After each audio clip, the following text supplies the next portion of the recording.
পরস্পরের মধ্যে ভালোবাসা, ক্ষুধার্তকে অন্ন দান করা অন্যতম একটা মানবিক গুণ বা দায়িত্ব।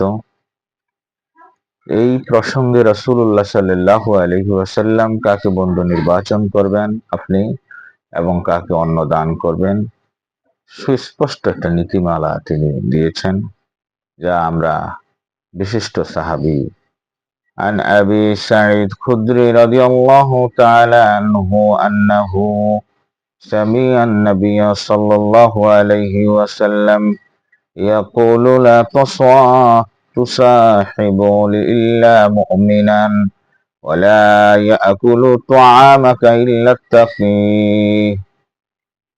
رواه الترمذي وأبو داود والدارمي أو كما قال عليه الصلاة والسلام. হযরত আবু সাঈদ খুদরী রাদিয়াল্লাহু তাআলা আনহু থেকে বর্ণিত, তিনি বলেন, নবী করিম সাল্লাল্লাহু আলাইহি ওয়াসাল্লামকে আমি বলতে শুনেছি, তিনি বললেন, তুমি মুমিন ব্যতীত অন্য কাউকে বন্ধু হিসাবে গ্রহণ করো না, আর খোদা ভীরু মুত্তাকি লোক ব্যতীত তোমাদের খাবার কাউকে খাওয়াবে না।